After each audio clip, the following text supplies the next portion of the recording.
ओम सदाशिवसमारंभां व्यासशंकरमध्यमाम् अस्मदाचार्यपर्यन्तां वन्दे गुरुपरम्परां श्रुतिस्मृतिपुराणानाम् आलयं करुणालयं नमामि भगवत्पादं शङ्करं लोकशङ्करं शङ्करं शङ्कराचार्यं केशवं बादरायणं सूत्रभाष्यकृतौ वन्दे भगवन्तौ पुनः पुनः।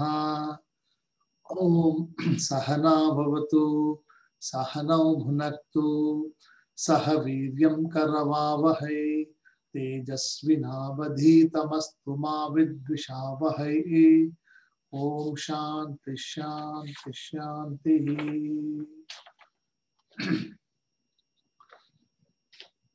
So we'll just read up to the first 3 verses, then we go to the 4th.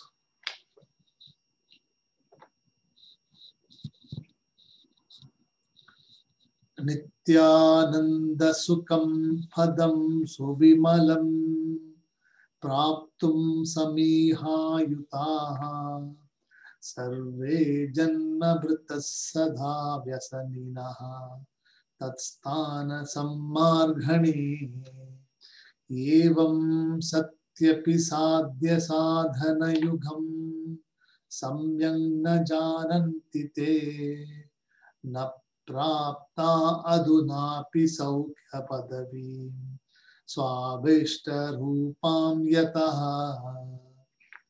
तत्प्राप्त्यै प्रभु सम्मितापि कृपया त्रय्यन्तसारान्विताः वल्लीकाटकमध्यगा कविसमं प्रोत्साहयन्ति नरान् एवं साधनकल्पनां रचयते सन्मार्गगानां सतां तद्विष्णौ परमं पदं च सहसा गन्तुं मनीषावताम् आत्मानं रतिनं ब्रवीति निगमो बुद्धिं च तत्सारथिम् देहं स्यन्धनमिन्द्रियाणि तुरगान् शब्दादि तद्गोचरम् चेतप्रग्रहमादरेण यैमान् वश्यास्तनोयात्मवान् तस्यैवाप्यमिदं पदं सुखदनं पारं परं ह्यद्वनः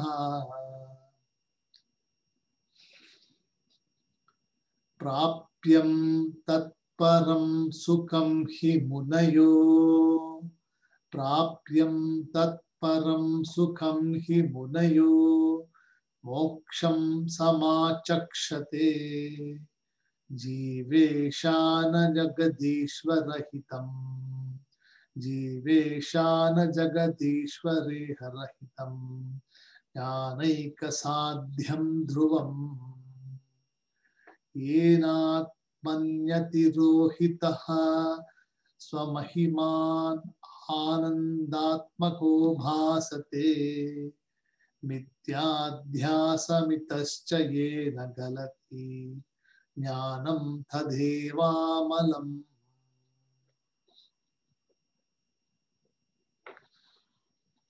So just to refresh what we saw in the 4th verse, Prapyam tatparam sukham hi munayoho. So the munayoho means the rishis or the saints have said that only sukham is possible. So prapyam sukham and tat param. So that sukham which is of the nature of parama sukham, or that when you say is that sukham.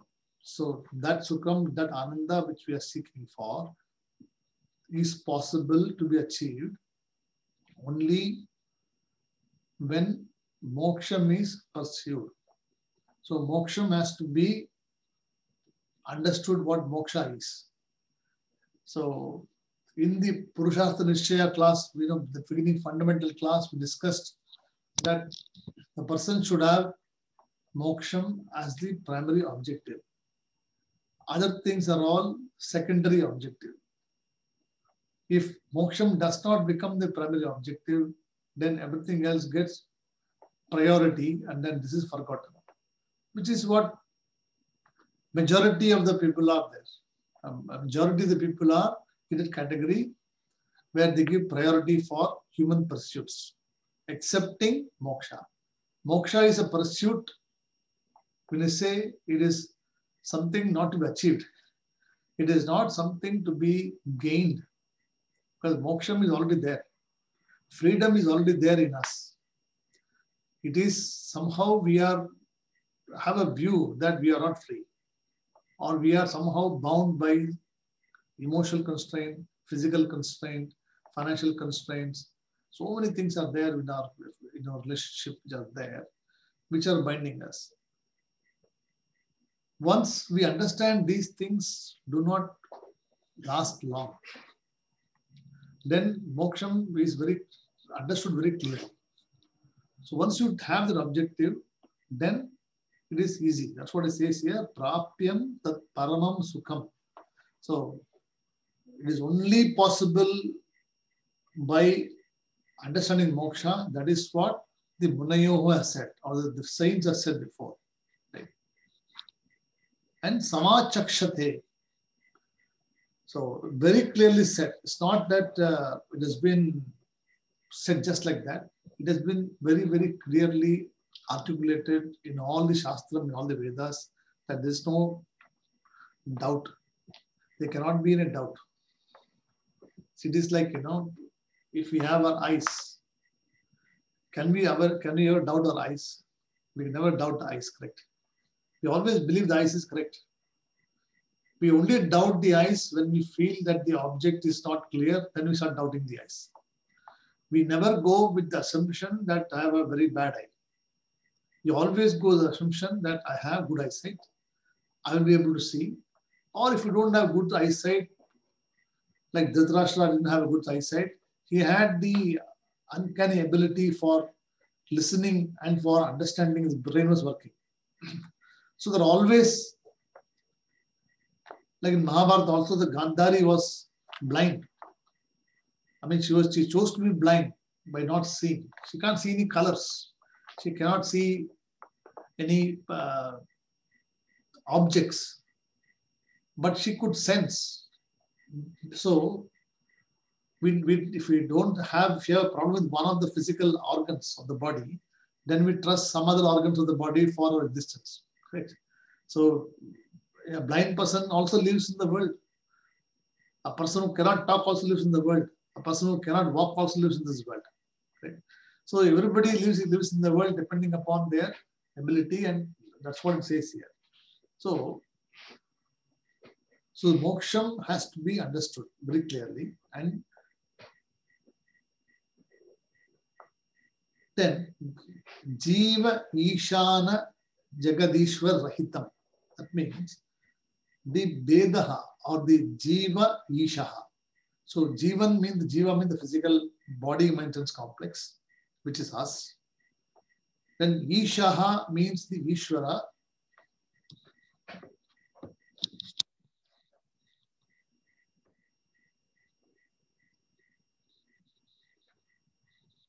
Then Asesha Rahitam. So Jagat, so Jivaha, Ishaha, Jagat. Three things are there. So Jivan means the us, the physical body maintenance complex, which is us, human beings. Ishvara is the total manifesting knowledge. All the Vyashti, all the people put together, Ishvara. Then there is Jagat, also the universe, which is also real. So we see the Jagat, we see the Bhagavan, we see us. So are all three different? Are all three same? Or two of them are same, one is different? All these questions arise, correct? But what it says here, that Ashesha Rahitam. In fact, there is no difference between you, the world, and the Ishvara. There is nothing called the world outside of you. Correct? So the world is depending upon you for its existence.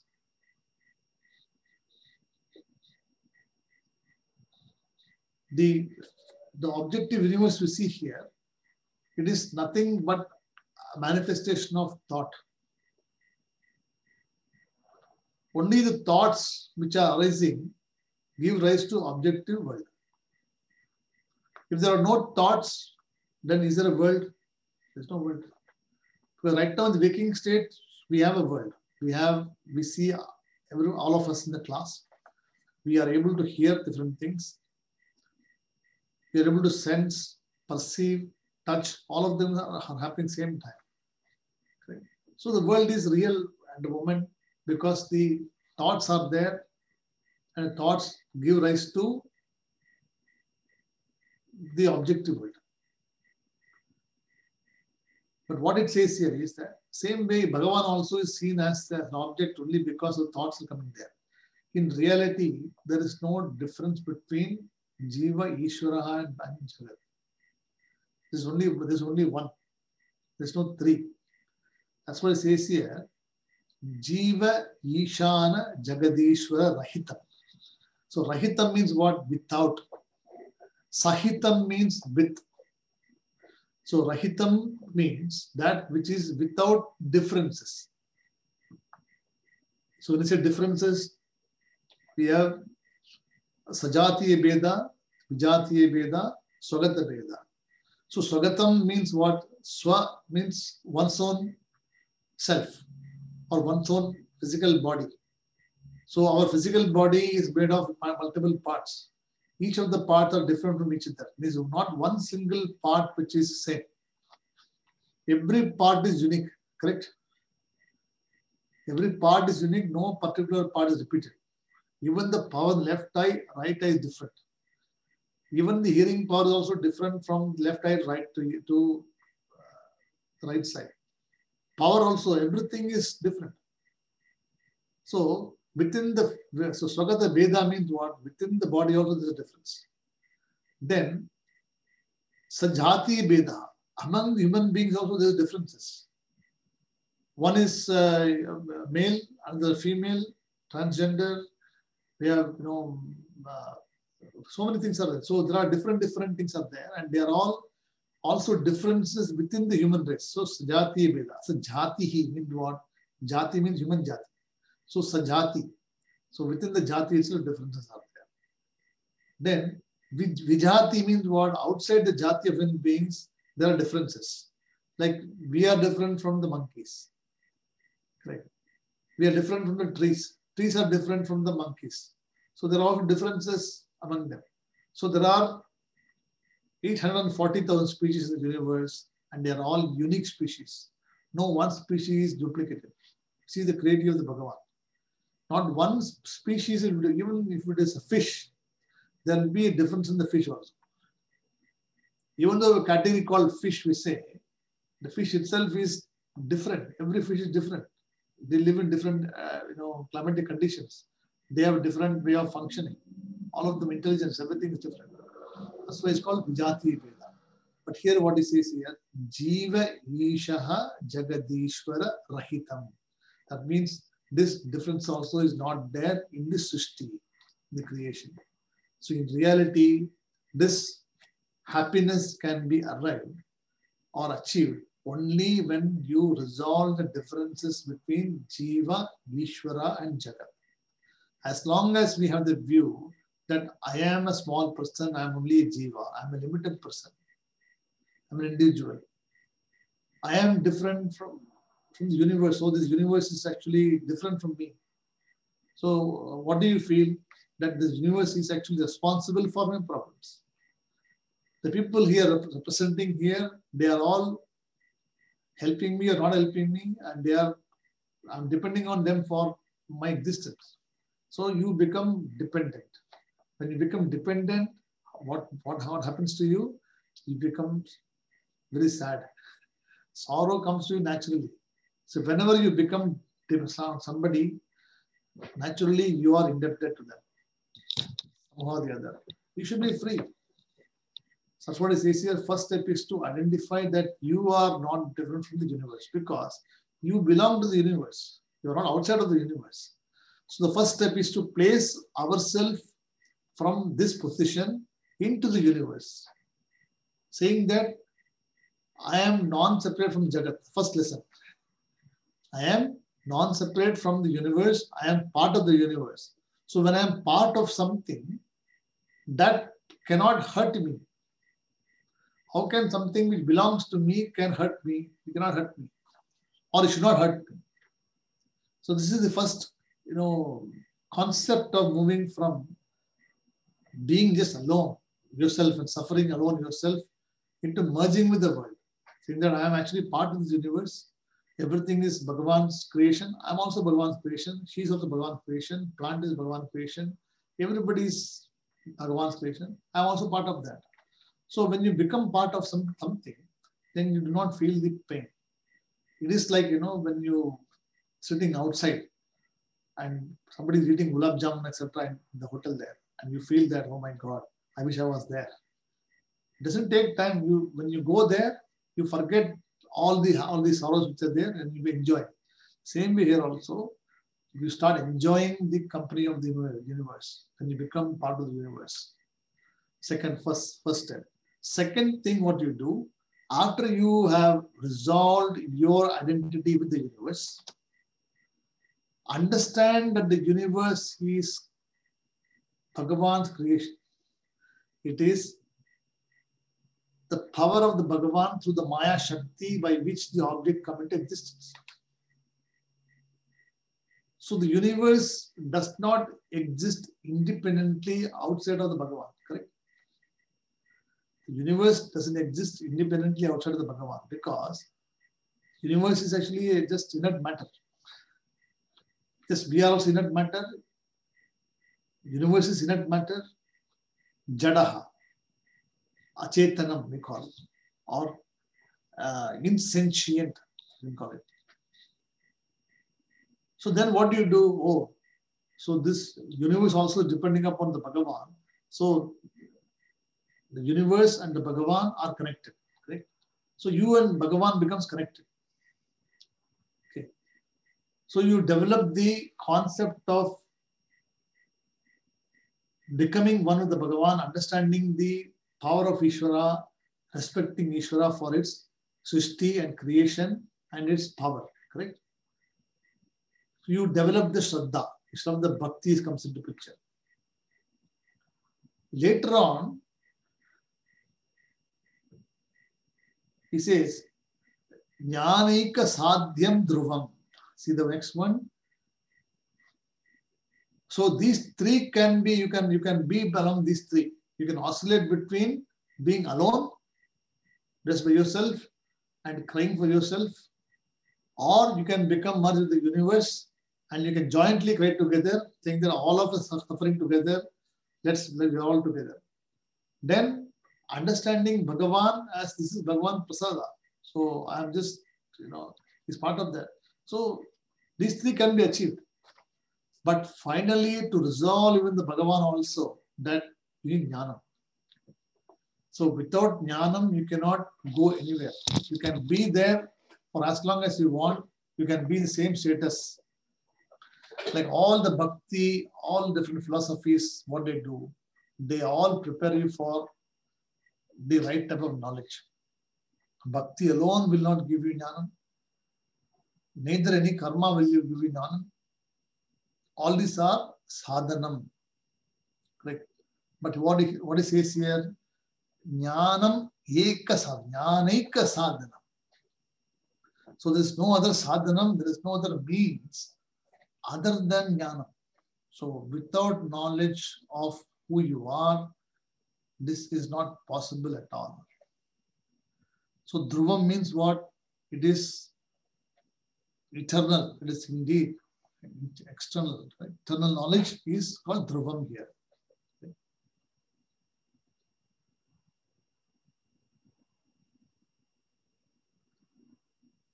Then,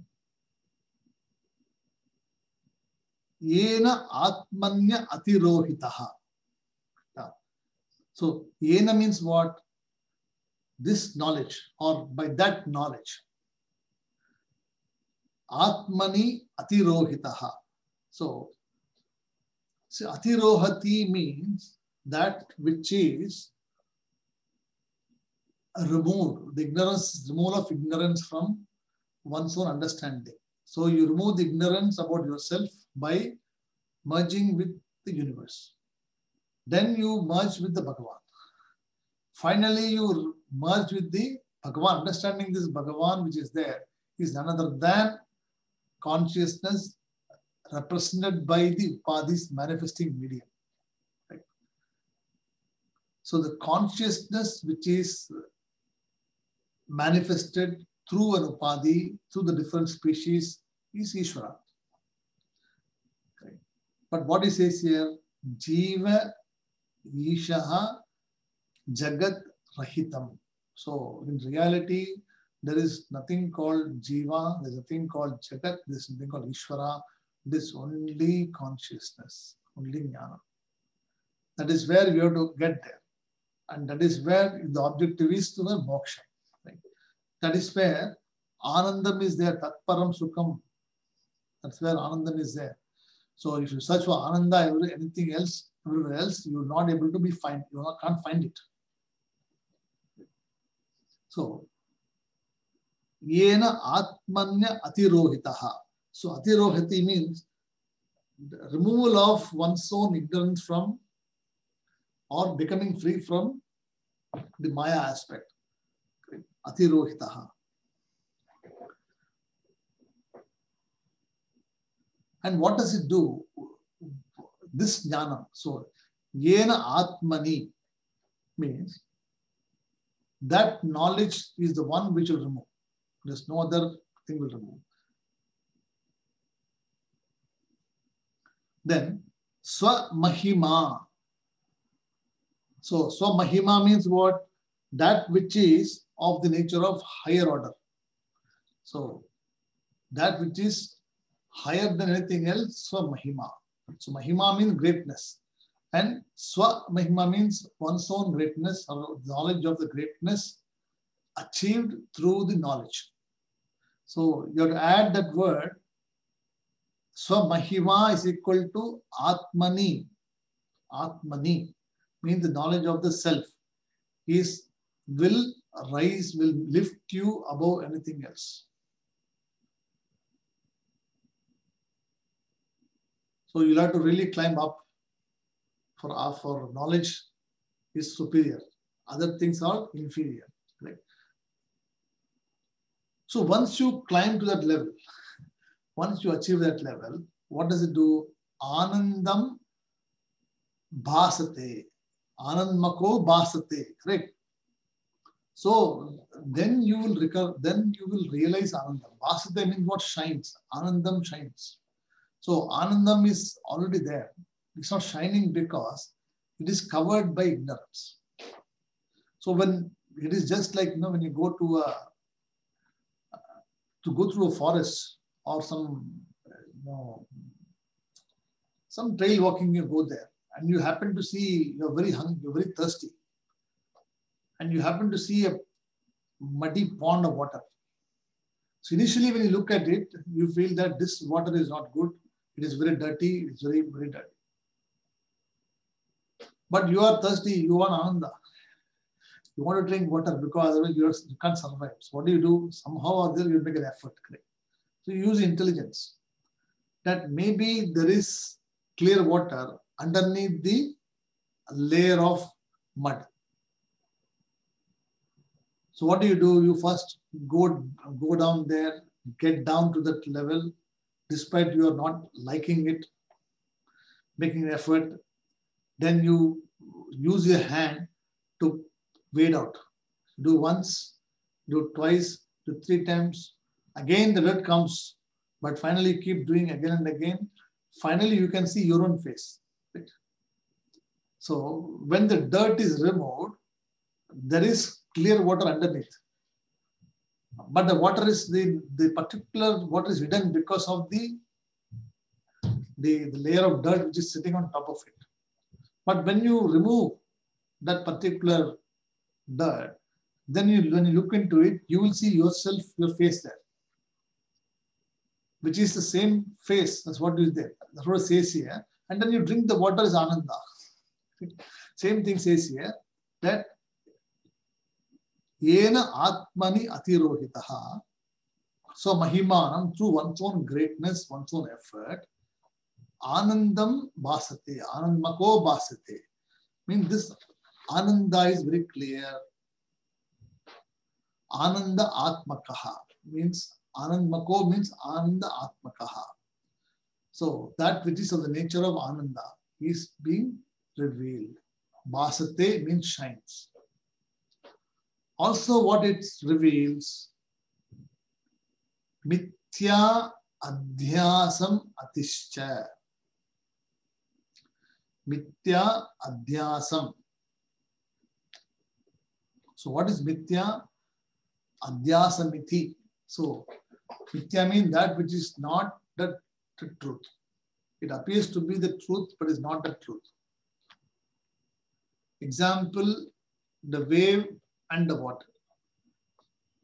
The wave appears to be the truth, but the wave is not the truth. So the wave is only an appearance or just a form. And when the form is resolved in the water, the Mithyatvam is understood. Oh my God, I was already only looking at only the waves, but never see the water before.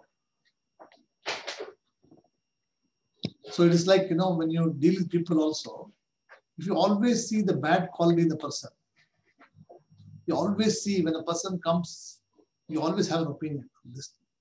This person is always like this.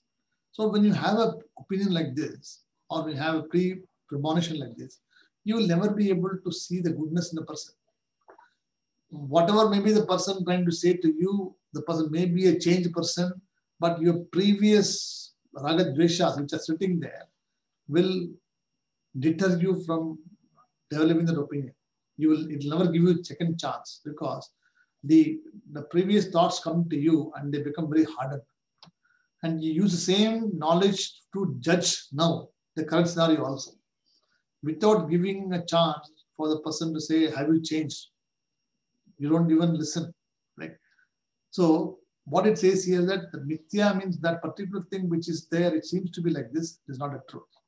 So here also, the example we should use here is when the knowledge is very clear. Atmanya atirohitaha swamahimanam anandam atmako basate. So when the knowledge is very clear, then at that time mithya. So this mithyatvam or the falseness of this universe is revealed. Correct? Then adhyasam means what? Adhyasam means superimposition. So superimposition, when you say, is something which you are laying on top of something.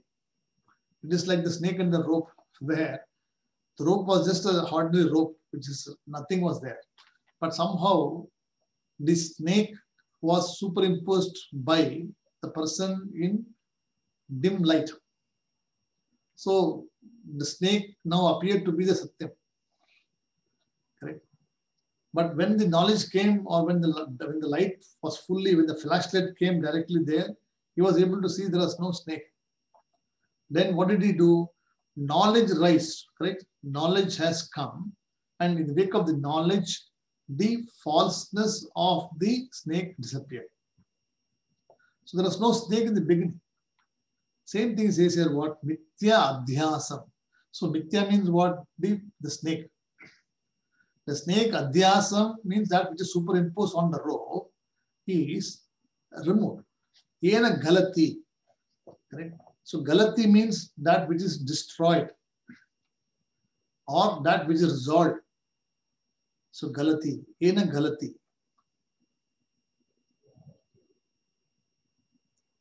So mithya adhyasamiti yena galati. So in this way, the falseness is removed.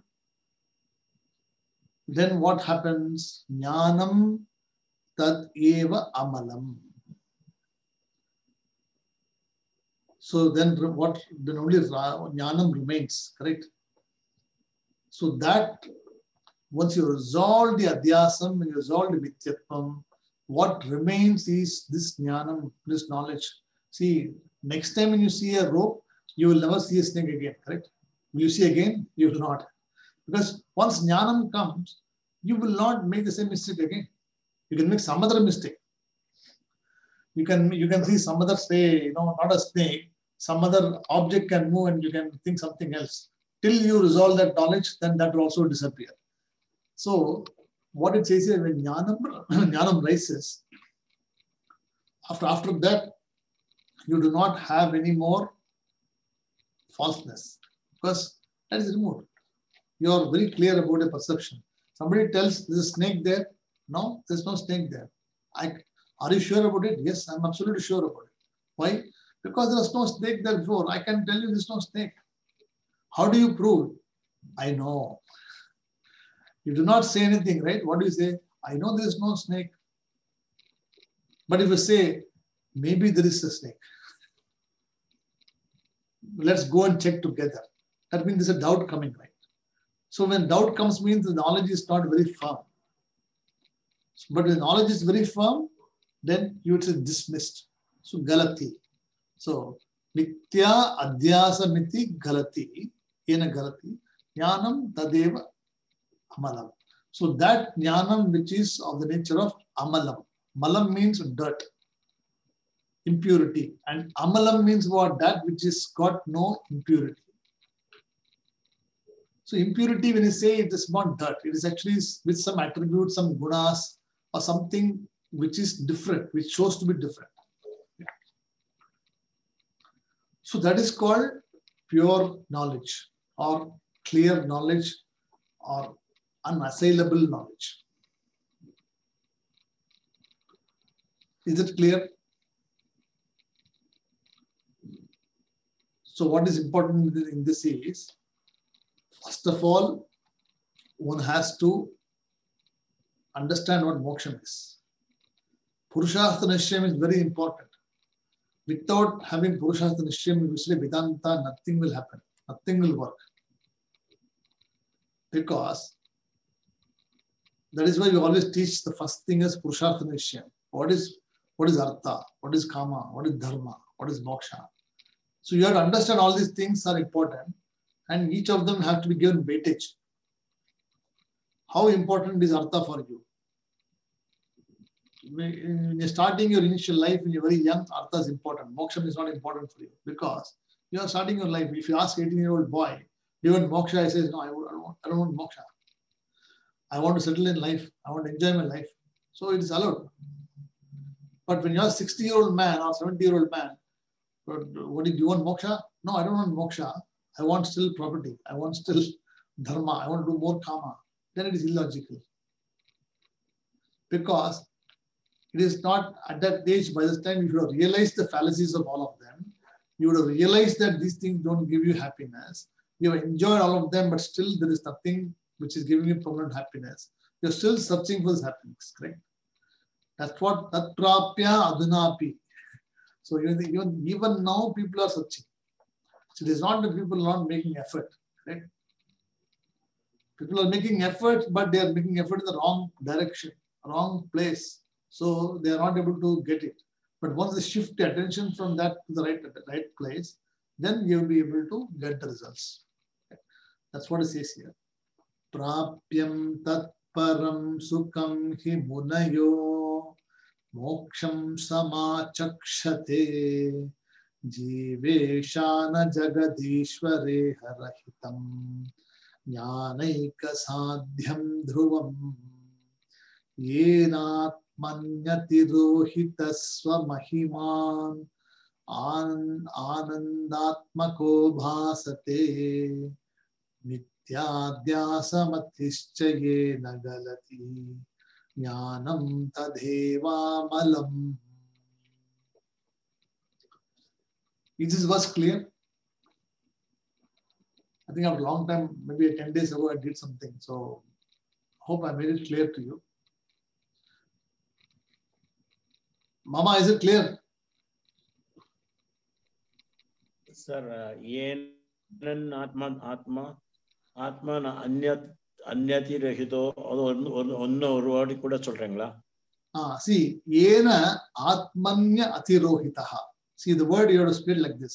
Yena atmani atirohitaha. So yena means that, okay, and atmani means that knowledge, and that knowledge is, what does it do? It removes ajnana, atirohitaha. So using the knowledge, one removes ajnana, atirohitaha. Means the ignorance which is possessed in you is removed by this jnana. Right? And how is this jnanam? It is of the nature of so mahiman. So it is of your greatness. So there's a great effort required to do this one, and once you do this, it will lift you to a level of greatness. So mahiman. And once you come to that level of understanding, it will give you anandam atmako bhasate. So you will be able to revel in your own self. So anandam will be naturally available to you. You do not need any more entertainment. You do not need anything else to entertain. See, some people say, in COVID times, I just cannot do what to do. I get frustrated. I have to go and meet people. I have to go do this. I have to do this. I'm getting bored. I cannot do anything. I cannot travel. Bhagavan has given this option. It's a very good option to study. This is what is required at the moment, to look inward, to see how you are able to live the life for 6 months without going anywhere, without meeting people, without doing karmas, without doing weddings, without doing rituals. You are surviving, right? So it is an indicator for us to know that life is possible like this. And life can be peaceful. But what do? We try to still do more activities. Somehow or other we try to create. But unfortunately, the law says you cannot go out anywhere. The law says nobody can come to you also. So you are restricted. So you are now accepted the fact that this is my lifestyle. This is how I am going to be. And life is peaceful. Right? You are reconciled to the fact. You are saved on petrol. You are saved on travel expenses. So many things, money is all saved. No gifts. Nothing to go and splurge on anybody else. It's all saving to you. Anandam, in a way. So what it says here is that once you understand all these things, when you go to the level of knowledge level, then you will be very happy. You will be peaceful. Is it clear, Rama? Okay. Okay. Srikanji, you're okay, right? Yes, sir. So now we'll go to 5th mantra. So the 5th mantra talks about how one should proceed. So till now, he has given the sadhanam and the methods is given. You have to do this, or you have to have knowledge. Moksham is required. You should put effort. Knowledge is the only way you can do all of them. But what if whatever effort I put, knowledge is not coming at all? It's not coming to me, sir. I don't get it. So what do you do with that? So he says there's a method. So if you don't get that, still there's a method. Still you have to pursue it. So he talks about. We'll read the verse, then I'll go through the meaning one by one. Astikyam dridamoolameva manujaha. Astikyam dridamoolameva manujaha. Sampadayat vaditaha. Sampadayat vaditaha. Astikyam Kyam dridamoolameva manujaha sampadayat vaditaha karmacharayutastatascha bhavatu karmacharayutastatascha bhavatu swargadi bhogechaya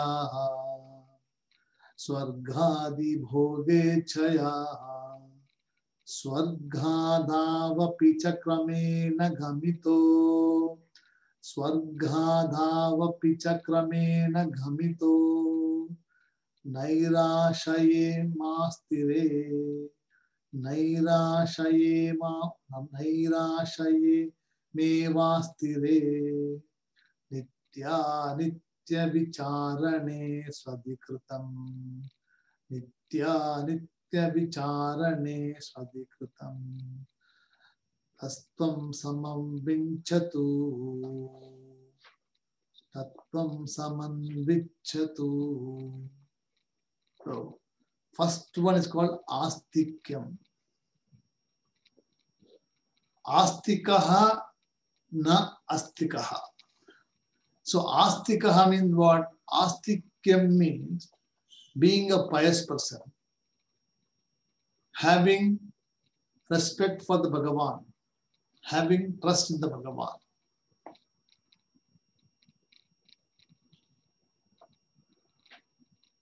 Being thankful to the Bhagavan. Understanding that there is a power which is beyond us.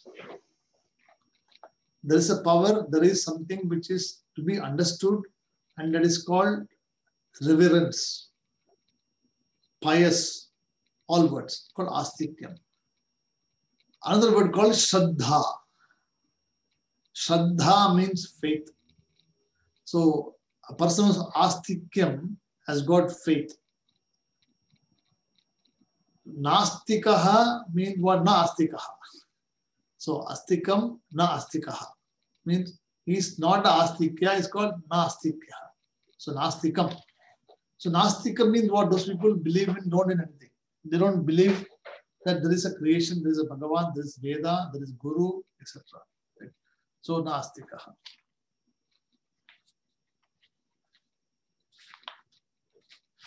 So it says that there are 7 things you must have trust or you must have faith. Number 1 is called Veda Mantraha.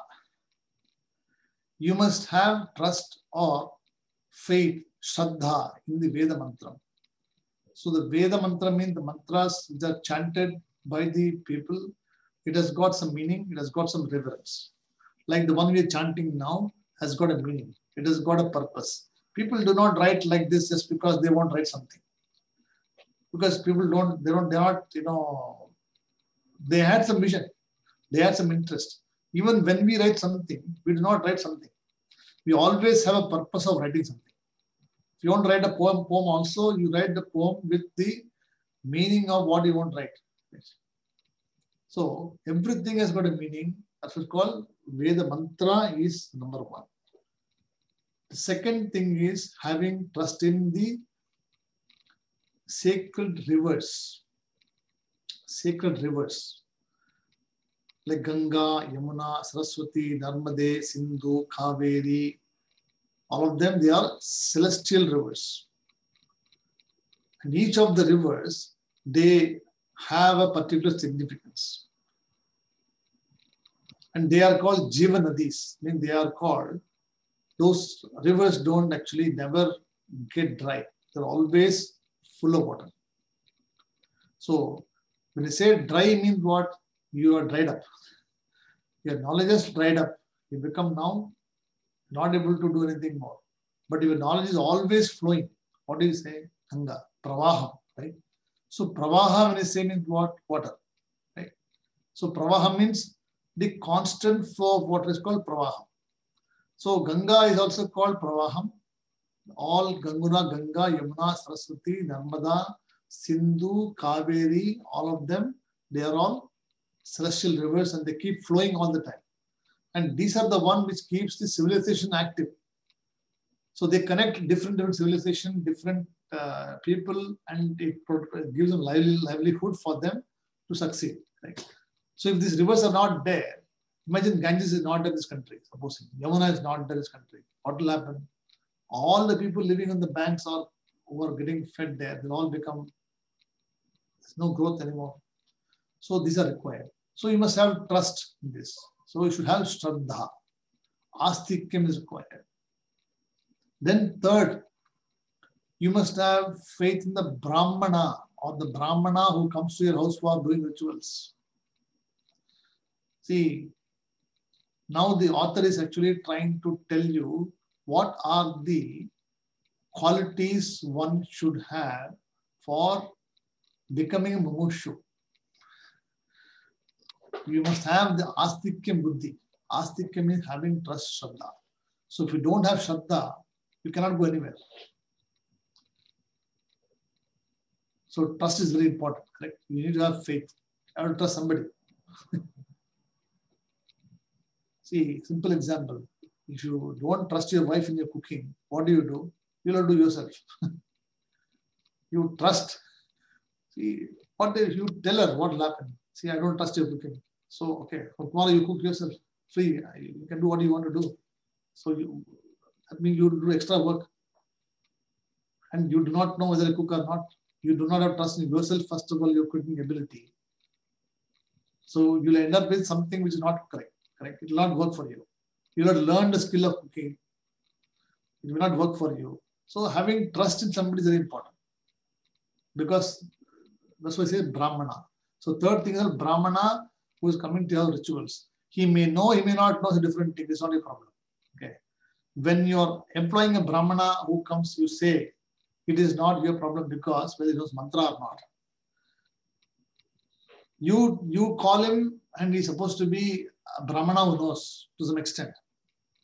But if he comes and doesn't do things properly, if he doesn't, chant the mantra properly, that is not going to affect you because you are surrendering to him as the Yajamana, correct? So you are saying that, okay, you are the Guru and I'm doing what you are required to do. So all the papam, etc., they go to him only, not to you. The punyam of actually inviting him, giving him dakshana and treating him as a Brahmana, it goes to you. Later on, you may not call him a different thing. In fact, first time you say, oh, no, I think it was not a good experience, and maybe I'll not call him again. It's a different thing. Or you may not do it, it's a different thing. But having invited a person, you must not be criticizing the person, nor dusha. You should not do this. Okay. So dushitaha. So third thing, Brahmana, you employ in rituals is third one. Fourth one is having trust in the Ishvara Bhagavan. You must have explicit trust and faith. All I am doing is for Ishvara. And there is a power, there is a Bhagavan there, which is there. Very important for me to have the Ishvara Arpana Buddhi. Very important. See, for Karma Yogi, what is required? Ishvara Arpana Buddhi is required. Whatever I am doing is I am not doing for myself. I am doing for you, Bhagavan. You are the Srishtikarta, you are the Palankarta, you are the Samhara Murti. So everything is in you. So I am only offering what is available to you. You already given me. I am offering this to you. So nothing is mine here. So this is called Shraddha. This is called faith. Right? Very important. Then, fifth one, astrologer. You must have trust in the astrologer also because astrology is actually a science. It's actually one of the science.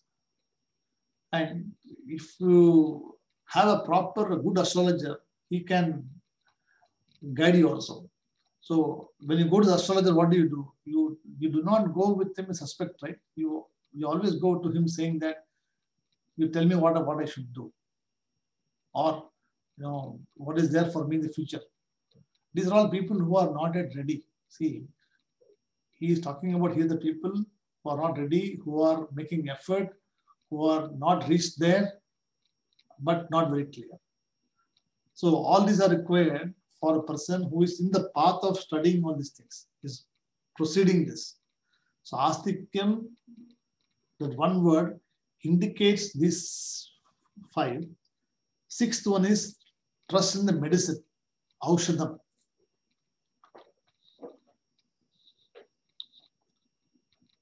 Then there is doctor. Medicine means you should have a trust in the doctor. Before you go to the doctor itself, you say he's useless. He cannot do anything. So you will never get cured.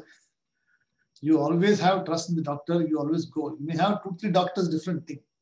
You may say, go to one doctor, he will say, that is useless doctor. You go to this doctor.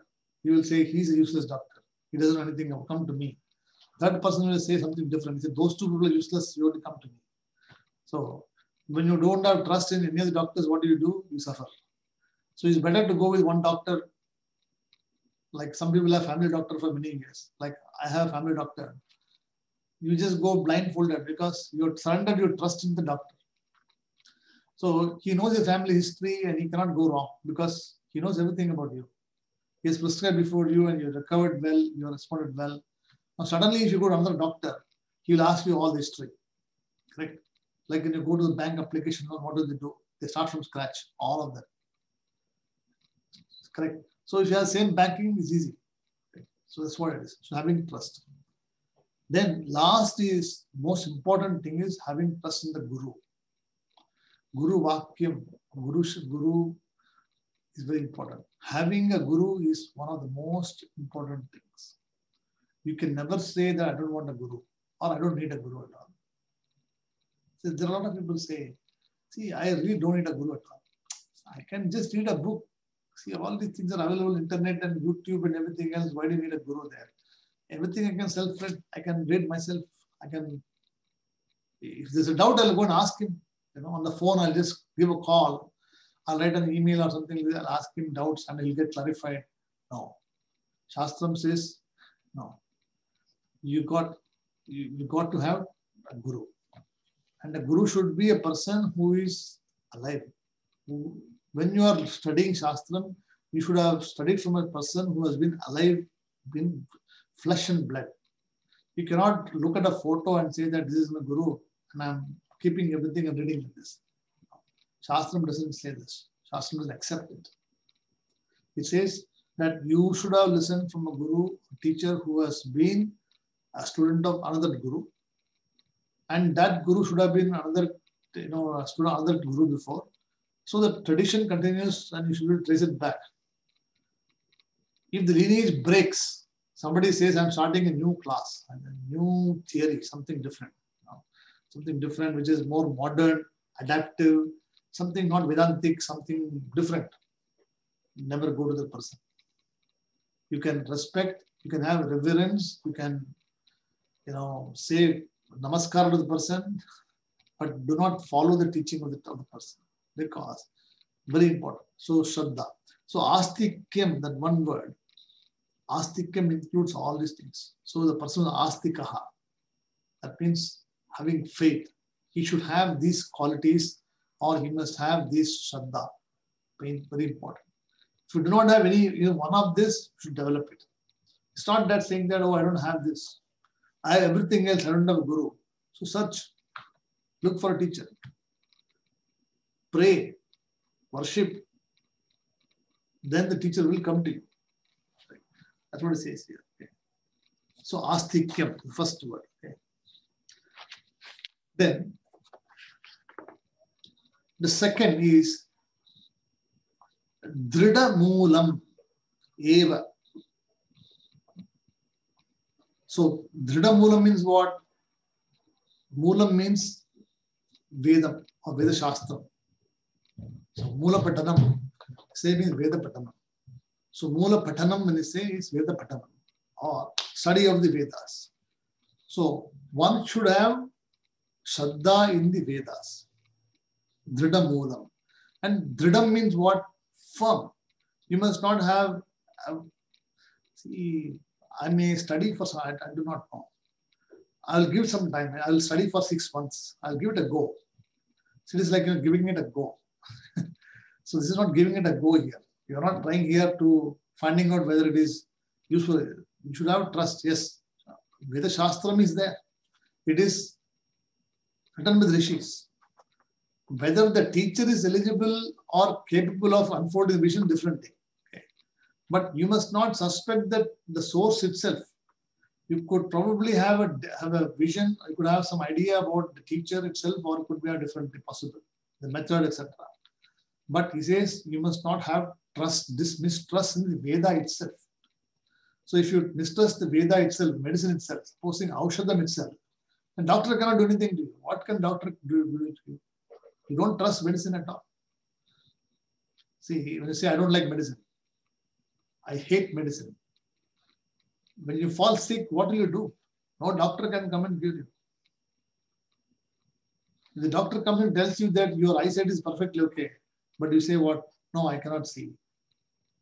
Then it tests different things. You're perfectly all right. You should be able to see. But you decide not to see, then what can you do? Nobody can do anything. Because you do not have trust. Or you do not want to trust. So it says, Astikyam Drudam Moolam Eva. Only if you have Astikya Buddhi and if you have trust in the Vedas, and who should have? Manusha, the people. So the people should have trust in the Vedas without unflinching trust in the Vedas. Shraddha, Astikyam, Astikya Buddhi.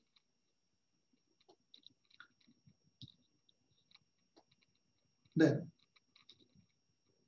Sampadayati Aditaha. So Sampadayati Aditaha. So the word you see, Sampadayat Aditaha, you must break into Sampadayati plus Aditaha. So Aditaha means what? First and foremost. Adi means beginning. So Aditaha means first and foremost, one has to earn. Sampadayam means Sambadital. Sampadi means what? Earning. So making an effort or gaining. So Sampadayati means one should first earn the trust or develop the trust in Astikya Buddhi, in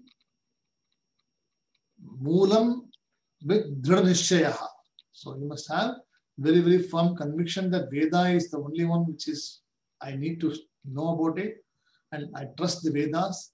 Vedas can never tell the lie because Vedam doesn't need anything to tell lies to you. He doesn't gain anything by telling anything wrong to you. Because Vedam is supposed to be a pramana. It is Shastra pramana. Right? It's a truth. So, because being the truth, it doesn't have to become untruth. Right? So we must be confident, we must be trusting the Shastram, saying that yes, what is in the Vedas, I'll follow. If it is not in the Vedas, I will not do. This is Dharma Buddhi. See, Astikyam also involves two things, which I forgot to tell you now, I'm telling you.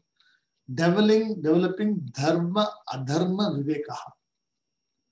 Dharma, Adharma, Vivekaha. Means what is Dharma you should know, what is Adharma also you should know. Every one of us does Adharma. Don't think that no, people don't do Dharma. Everybody does Adharma in some way or the other. In thought, in speech, action. Some Adharma is being done somewhere or the other. But what it says here is to develop Astikya Buddhi, one has to gradually develop dharmic attitude and slowly remove the adharmic attitude. You cannot immediately drop anything. You just cannot say tomorrow onwards, I will not do this. When you do this right away, exactly you are going to do the same thing tomorrow. So what he says here, you do that. But understand that I'm actually on the spiritual path and I do not want to be continuing to do this. I'll reduce gradually these things. Going to movies, socializing, or doing other things which you are doing so many things. You reduce gradually and you start to becoming more dharmic thoughts or spiritual thoughts about that. So there will be a time when dharma, adharma will be there. Correct. After some time, what dharma will actually overtake and adharma will be at the bottom. They'll still be there. After some many years of practice, etc., then this also will go. It will not actually have an impact on you. It will not bother you much. Right? So that's what is also important. Astikya Buddhi. So the author says that if you want to attain Paramasukam, Nityananda Paramasukam and Moksham and right effort, then you should develop Astikya Buddhi. And what it says, who should develop Manushaha? And what it says, Aditaha Sampadayati. So you must first earn this first. One has to develop this attitude first. Then only the benefit will come to you. If you do not do any of this effort, and you suddenly want magically things to happen to you, miracles to happen to you, it will not happen to you. See, a lot of people expect miracles. You know? See, someday, somebody, if I come and tell you, you have no birth tomorrow, next Janma, you'll be very happy. Because I'm saying this to you. But you must have conviction. You must be convinced yourself that, yes, I do not have Janma. Not because I'm telling you. You must know through the Vedas, the Shastram, that yes, I am actually not a body. I do not even have a birth at all. That should be available to you. For that, he says, you should do these activities. So, Astikyam Dridamoolam eva manujaha sampadayat aditaha. Okay. First, I explain the first line to you. Okay. Next class, next week, we are going to see the next line. It talks about karma, achara. So, karma and achara is very important. Okay. So, it talks about karma, talks about the systematic method of doing all the karmas. So we'll talk about all the different types of karmas, what you should do, what you should not do, how frequently you should do, all these things we'll talk about. Okay. So now he is giving the method for an ordinary person who is not ready for jnana. How to get equipped for jnana. For what are the qualities you should have in the person is important. Is it clear? Are there any questions from anyone in this class? Radhaji, you're okay? Are you able to follow? Yes, yes, Ji. Shankar Mama, you're able to follow, Mama? Yes, sir. Okay. You got any questions? Are you okay so far? Okay. So next class, we will continue from Karmacharayata Satascha Bhavatu Swarghadi Bhogechaya. So he says that you do karma, you should have Swarga. People have an attitude to go to Swargam also. I want to go to Swargalokam. I want to be there happy. So all ichchas are there. So he talks about ordinary common man who has got this ichchas and how a person should progress step by step. That you must even also avoid that later on some point of time. So we look at this next verse. Om Purnamadah Purnamidam Purnat Purnamudachyate Purnasya Purnamadhaya Purnameva Vasishyate. Om Shanti Shanti Shanti Harihi Om Tatsat Shri Gurubhyo Namaha Harihi Om. Namaste and Shubhratri to all of you. So tomorrow we have a class. This Durga Suktam at 7:30 p.m. So where we'll learn chanting of Durga Suktam. We will look at each and every word of Durga Suktam, meaning it means, for better clarity. So whoever can make it, it's well and good. Thank you, Ji.